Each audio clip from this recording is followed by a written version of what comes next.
Hello everyone, welcome back to another video. This will be my last Ahsoka series video before the series premieres on August 23rd.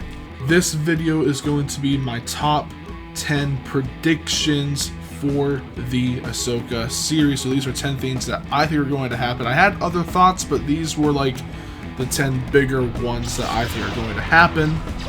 If you guys didn't see my last two Ahsoka videos, I have a top 10 things you need to know about Ahsoka and top 10 things you need to know about the galaxy. Both you should go ahead and watch before watching the Ahsoka series. Now let's get on with my top 10 predictions. Now, if none of these happen, I'm okay with that. If some of these happen, I'm really okay with that. If all these happen, dang, like let's go. But without further ado, let's go ahead and dive into this. Number 1. Ahsoka will go to Vader's castle on Mustafar and see Anakin's Force Ghost. I do believe that Ahsoka is going to talk to Anakin's Force Ghost, hopefully on Mustafar in Vader's castle. The reason why Ahsoka will be going to Vader's castle is most likely because maybe Anakin will lead her there. She'll follow his voice and guide her to Vader's castle. Mustafar, which was once under this curse of darkness, just like Vader once was, or Anakin once was, and now it is renewing and healing and becoming lighter, just like Anakin did after he defeated Sidious and saved his son. Number 2. This one, I'll be a little bit salty if it doesn't happen because I think it would make the most sense. And if you watch Rebels, then it would make the most sense. And that is Ezra Bridger will be a villain for the first half of the season. At least the first half of the season. If Ezra just comes back as like prisoner of Thrawn, like this like big old Jedi Master Luke Skywalker skilled person, that would make no sense whatsoever. Ezra toyed with the dark side multiple times in Rebels. He literally abandoned ship with Thrawn, took him away from the galaxy, away from the conflict, all for Thrawn to obviously still have so much communication with the Imperials. Ezra's plan failed. It was not a success. It failed. And this series is going to even show that further, but we even know that from Mandalorian Season 2 and Mandalorian Season 3. We know Thrawn has had communication with all of the Imperials pre-destruction of the second Death Star. They knew it was going to happen. Thrawn warned people it was going to happen. He wasn't there in person, but he spoke to people. That's why after the Emperor fell, the Empire, sure, a lot of the pieces of the Empire did break and they collapsed, but other pieces, they had contingency plans already made out. They were prepared for it. So if Ezra comes back and he's just this big old light side junkie dude, I'm going to be angry because that doesn't make sense at all. He was literally pushed beyond his limits with a person who would be classified as dark side.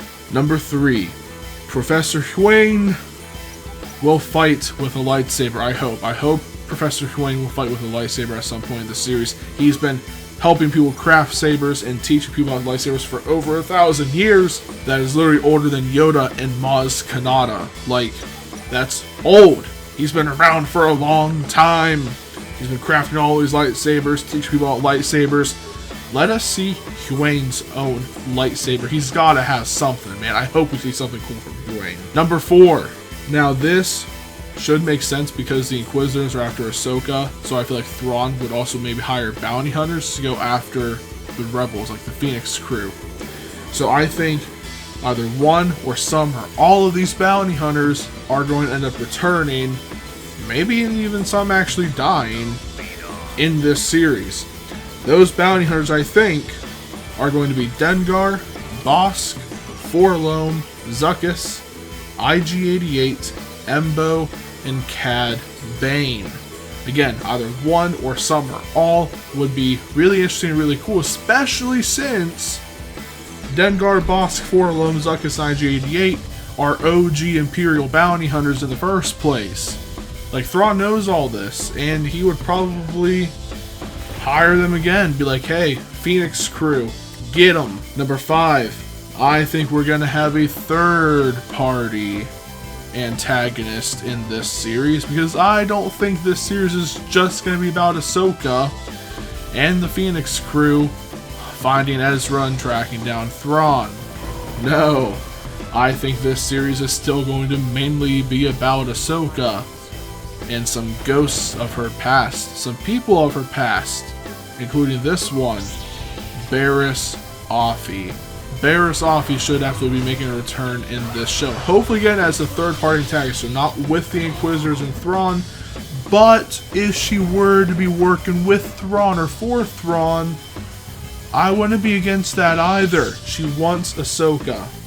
It's always been this thing where people are just like, we want to see Barriss return, because our thought process is that she wants harm done to Ahsoka, but maybe she just wants to talk to Ahsoka. I just want to see an interaction between Barriss and Ahsoka, hopefully in this series. Number 6, one of the protagonists, so the main characters, like main good characters of this show, will be a spy for Thrawn.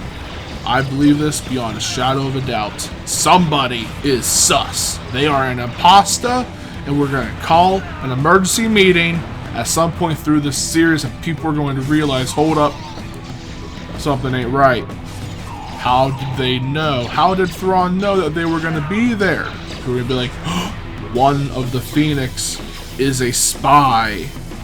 So pay close attention to any characters that they put into this show. Because if it's some sort of obsolete character that they bring in for no reason, that really has no business being in the show, like let's say they bring in Hondo Ohnaka, there's a chance that Mr. Hondo got bought by Thrawn. And Hondo has done worse. So, let's not forget about that one, okay? Number 7, with the Inquisitors going after Ahsoka, and what my thought is that bounty hunters might go after the Phoenix, who's left to protect Thrawn? All the Empire remnants here, all these leaders have their own thoughts on like guards. Some people have the Praetorian Guard, which is the more elite version of the Royal Guards. Moff Gideon believed in the Dark Troopers. Thrawn is someone who is unique. He is artsy. He's detailed. He's not going to sit here and look at just any type of guard. He's going to look at something that was difficult for Ahsoka in her past. And I believe that Thrawn will be the reason why the Magna Guard will return. I think Thrawn's gonna have Magna Guards. It'd be awesome to see Magna Guards come back in live action. Number 8, Thrawn will have a base on Dathomir. Now, the reason why I believe this is because I do truly believe that there is some sort of power struggle when it comes to the criminal world. Now, the reason I believe this is because I do truly believe that there is a power struggle when it comes to the criminal underworld group known as the Shadow Collective. I don't believe that it's too far out of sight for also number 9 on my list that Thrawn will become leader of the Shadow Collective.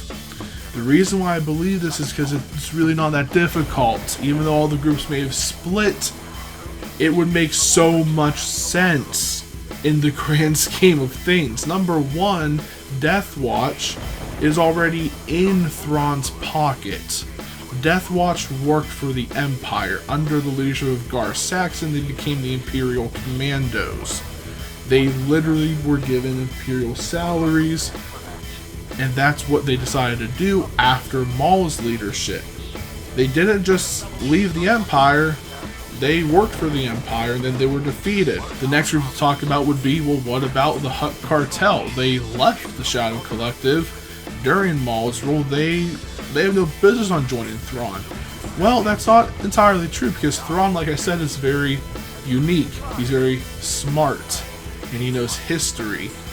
All Thrawn would have to do to immediately get Gardulla to sit here and say, yes, we are with you, as the Shadow Collective once again, is find the location of Jabba's son, Rada the Hutt, who during this point would have grown a little bit, but not that much. The next group of people who were part of the Shadow Collective were the Dathomirians, the Night Sisters and the Night Brothers. Not many of them exist anymore, so Dathomir is free for the taking for Thrawn to have a secret hideout, because no one wants to establish a permanent base or outpost on Dathomir because they're afraid of the stories of the Night Witches and the beasts and the stuff. It's Dathomir, for crying out loud. When it comes to the next group of the Black Sun, we know that their authority figures are still kind of at a standstill because Savage kind of took care of every single one of them that was in charge by decapitation all at once. So anyone in the Black Sun is trying to reform the leadership, they're still going to be pretty new and soft. So that's very easy for Thrawn to be like, let me help you. Rejoin the Shadow Collective under my command. The next group would make total sense as to their transition from the Clone Wars into Book of Boba Fett, the Pike Syndicate, because the Pikes were a lot more ballsy in Book of Boba Fett than they were in the animated series of the Clone Wars. Let me go ahead and explain. The Pikes were all about just following whoever else is powerful in charge. They had no business or want to try to overthrow or be better than those people. They just wanted to join so that they were always staying on the right side of things. For the Pikes to not only initiate basically an invasion of the underworld of Tatooine, but to also convince the other officials of that area that Boba Fett is residing over, but not also that, but also have all of the funds and resources to hire Cad Bane fully, but not just that, but also get one of the rarest type of separatist droid in the entirety of the Clone Wars, the Annihilator droid. Not just one, but two. The Pikes would have to have some serious resources and serious connections and some serious commands. They're not that smart. The Pikes are not that smart.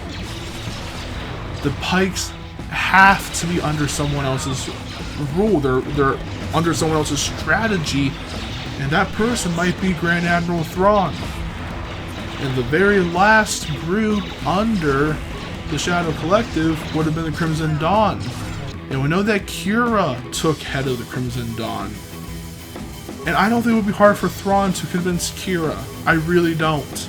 So with my 8 and 9 right there, yeah, Thrawn's going to have a base on Dathomir. Thrawn is going to be the new leader of the Shadow Collective while also being like the new leader of the Empire. And it actually makes a lot of sense because we all know that in Legends and Canon, Thrawn looked at all the aspects of everyone's story. So he would know that the Emperor had his empire, like military naval empire, but Maul had his empire that was secretive and underworld.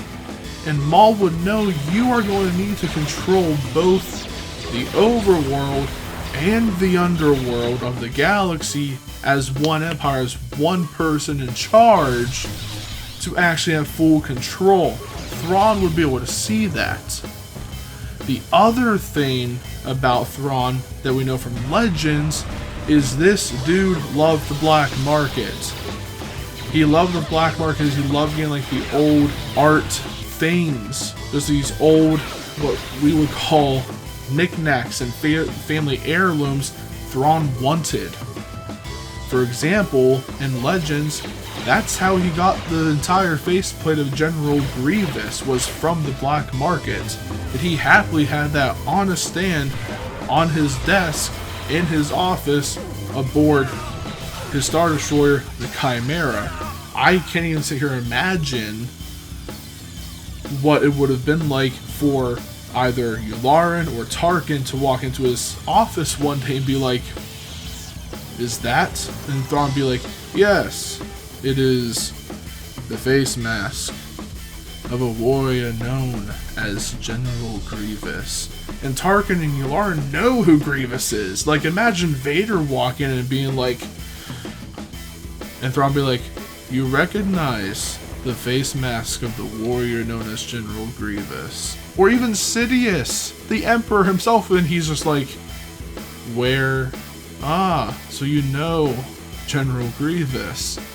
And to me, like, that is something that is important. Like, that would explain so much of, again, why all these factions of the Shadow Collective are kind of operating the way that they are, is if Thrawn has some sort of influence over them. Number 10 is very out there, but I think this would be the only way that they could really connect this stuff to the sequels. So I'm one of the believers that Snoke used to be his own character before he eventually found Palpatine on Exegol, and Palpatine the monks Snoke, and then they clone him and they do all that stuff. I believe that the original character Snoke, I know it's crazy, just hear me out. I believe the original character Snoke is going to be one who inevitably kills Thrawn. And through killing Thrawn, he's going to find out the location or just the information that Sidious is still alive. He's going to follow that dark side lure to Exegol.